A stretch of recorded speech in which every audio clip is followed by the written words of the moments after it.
The streets were quiet that evening, bathed in the warm orange glow of the setting sun. Jordan Miller, a 26-year-old IT consultant, adjusted the strap of his work bag and set out on his usual walk home. It wasn't a long walk, just a 15-minute stretch through his suburban neighborhood, a place he thought of as safe. With his earbuds playing a soft rhythm and his mind replaying the highlights of his day, Jordan felt a rare sense of calm. The air was crisp, the sidewalks clear, and for once, the world seemed to give him a break. But peace, Jordan had learned, could be deceptive. As he crossed an intersection, a police cruiser crept past him. The car slowed noticeably, its presence deliberate. Jordan glanced at it but didn't think much of it. He wasn't doing anything wrong, just walking home like he always did. Still, there was a flicker of unease, a quiet voice in his head, reminding him of every conversation his mother had ever had with him about staying safe. Keep your hands visible, stay polite, say yes sir and no sir. Shrugging it off, Jordan pressed play on his favorite podcast and kept moving. But before he could get far, the cruiser made a U-turn and pulled up a few feet ahead of him. This time, his unease solidified into something sharper. Two officers stepped out, their heavy boots crunching against the pavement, their eyes locked on him. "Hey, you there!" one of them called out. Jordan paused, his heart beginning to race. He quickly removed his earbuds and turned to face them, trying to appear as calm as possible. "Yes, sir," he replied, his voice steady but tinged with confusion. The taller officer, with a stern jawline and eyes that seemed to drill into him, stepped forward. "What are you doing out here?" Jordan blinked, unsure how to respond.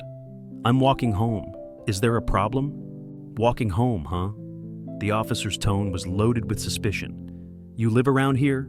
"Yes, sir," Jordan said, nodding. He reached into his pocket for his wallet, moving slowly so as not to alarm them. "I have my ID if you want to see it." The shorter officer, standing back with his arms crossed, cut in. "You match the description of someone we're looking for. There's been a robbery nearby." Jordan froze, his breath catching in his throat. A robbery? That made no sense. He'd just left work.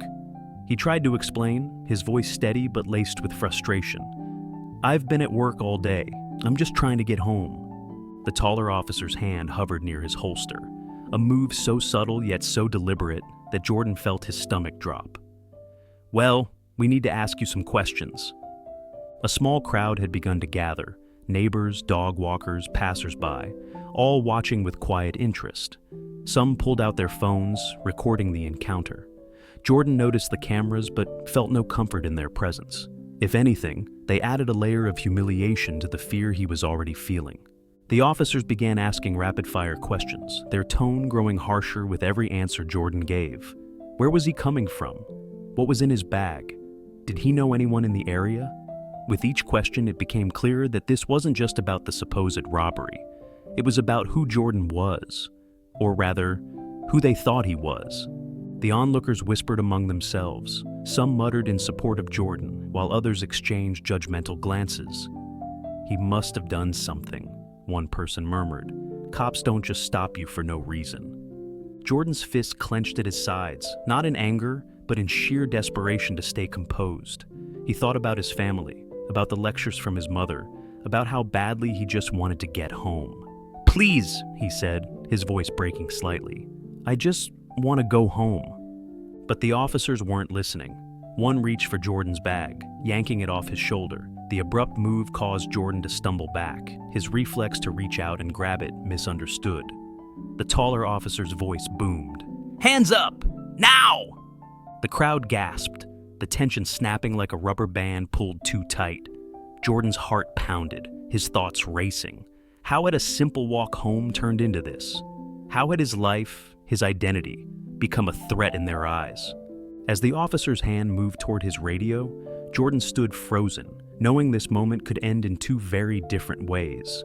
His pulse thundered in his ears, his mind repeating a single plea, "Just let me live." Jordan stood frozen, his hands instinctively raising as the officer barked orders. His heart raced so loudly it seemed to drown out the murmurs of the crowd that had grown larger. The shorter officer stepped closer, his posture tense. "Don't make any sudden moves," he warned, his voice low and clipped. Jordan swallowed hard, nodding. though his mind screamed at the absurdity of the situation. Why did they see him as a threat? Why had this ordinary walk home spiraled into chaos? "I'm not resisting," he said softly, his voice shaking. "I'm just trying to get home." Why is he so nervous if he hasn't done anything wrong? The shorter officer muttered under his breath, loud enough for Jordan to hear. The taller officer opened Jordan's bag, pulling out a neatly folded work shirt, a laptop, and a charger. He rummaged through it with an air of impatience, as though he expected to find something incriminating.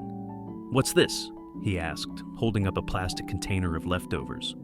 "My lunch," Jordan replied, his voice a mix of fear and disbelief. The officer gave him a hard look before tossing the container back into the bag. "You sure about that?" he asked, as though the possibility of tampered food held criminal weight. The crowd buzzed with murmurs. Some people moved closer, their phones angled to capture every moment. An older woman in a cardigan whispered to a man beside her, "Poor kid, he doesn't look like a criminal." But others weren't so kind. A man in a suit shook his head, muttering, "He must have done something. Cops don't just stop you for no reason." Jordan's jaw clenched at the comment, but he kept his focus on the officers. "I have my ID," he repeated. "It's in my pocket. May I show you?" The shorter officer scoffed. "Go ahead," he said, his tone skeptical. Jordan moved slowly, making sure every motion was deliberate. He pulled out his wallet, showing them his driver's license. The taller officer inspected it closely. "This says you live 3 blocks from here," he said, his tone less accusatory now, but still not kind. "Why are you walking this way?" "It's the route I always take home," Jordan explained. "I like the quiet streets." The officer didn't respond, but his eyes narrowed as if even the explanation was suspicious. Then, the radio on his shoulder crackled to life. "All units, suspect in the robbery is wearing a gray hoodie and jeans, last seen heading north." Jordan was wearing a navy blue jacket and the black slacks. The taller officer hesitated, his grip loosening slightly on Jordan's bag. "He doesn't match the description," he murmured to his partner. "Yeah, but let's run his ID anyway," the shorter officer said, still unwilling to let go of the moment. Jordan felt his blood boil, but he kept his face neutral. "Am I free to go now?" he asked, his voice calm but firm. The shorter officer bristled. "Not yet. Stay where you are." Jordan sighed inwardly, realizing that compliance wasn't going to get him out of this any faster. He glanced around at the crowd, now buzzing louder, their collective energy shifting. He caught sight of a young woman filming everything, her phone tilted slightly upward for a better angle. Their eyes met briefly, and she gave him a small, reassuring nod. The officers stepped away to consult their radio, leaving Jordan standing there like an exhibit under scrutiny. A young man from the crowd stepped forward hesitantly. "Hey," he said, his voice tentative. "This isn't right. He didn't do anything." "Stay back," the shorter officer barked, pointing a finger at the man. "This doesn't concern you." "But it does," the young man shot back, his voice trembling with a mix of fear and conviction. "This is my neighborhood too. You can't treat people like this." The taller officer glared at him. "Step back now, or you'll be arrested for interfering." The young man reluctantly moved back, but his protest had lit a spark in the crowd. A chorus of voices began to rise. "Let him go!" someone shouted. Others joined in, echoing the demand. Jordan's heart swelled with a mix of gratitude and anxiety. He didn't want this to escalate, but the solidarity gave him strength. He took a deep breath and spoke up, his voice steady. "Officers, I've done nothing wrong. If you're not arresting me, I'd like to leave." The taller officer hesitated, his eyes flickering toward the growing crowd. The pressure was building, and he seemed to know it. After a tense moment, he shoved Jordan's bag back into his hands. "Fine, you're free to go." The words hit Jordan like a wave of relief, but he didn't move right away. He squared his shoulders, meeting the officer's eyes. "Thank you," he said, his tone measured but pointed. He turned and began walking away, the crowd parting to let him pass. The young woman with the phone followed him briefly. "I recorded everything," she said. "If you want the footage, let me know." Jordan nodded, gratitude flashing in his eyes. "Thank you," he said quietly before continuing down the street, his steps faster now, driven by adrenaline. But even as he put distance between himself and the scene, the tension in his chest remained. He glanced over his shoulder repeatedly, half expecting the officers to follow him. Each step felt heavier than the last, the weight of the encounter pressing down on him. By the time he reached his apartment building, his hands were trembling. He unlocked the door and stepped inside, closing it firmly behind him. Jordan sank onto the couch, his breath shaky. The reality of what had just happened hit him like a tidal wave. He was a law-abiding citizen, a college graduate, and a professional. Yet, none of that had mattered. To those officers, he had been a suspect first, a human second. As he sat there, his phone buzzed with a text from his mother.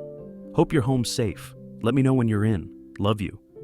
He stared at the message, a lump forming in his throat. His mother had always worried about him, always warned him to be careful. For years, he'd brushed it off as overprotectiveness. Now he understood. He typed out a quick reply. "I'm home. Love you too." Later that night, Jordan couldn't sleep. The events of the evening replayed in his mind, each detail vivid and sharp. The officer's suspicion, the crowd's murmurs, the young man's protest. All of it haunted him. He knew he couldn't let this go. What had happened to him was wrong, but it wasn't unique. How many others had gone through the same thing? How many hadn't walked away unscathed? He opened his laptop and began typing, pouring his thoughts into an open letter to the local police department. "To whom it may concern," he began, his fingers trembling over the keys. He described the encounter in detail, his tone firm but respectful. He didn't just want an apology. He wanted change. He wanted accountability. By the time he finished, the first light of dawn was breaking through his window. Jordan leaned back in his chair, exhausted but resolute. He wasn't just writing for himself. He was writing for every person who had been stopped, questioned, and humiliated simply for existing. The next morning, Jordan's story began to spread. The young woman who had recorded the incident posted the video online, and it quickly went viral. The footage was raw and emotional, capturing not just the injustice, but also the courage of the crowd that had stood by him. Comments flooded in from people around the world.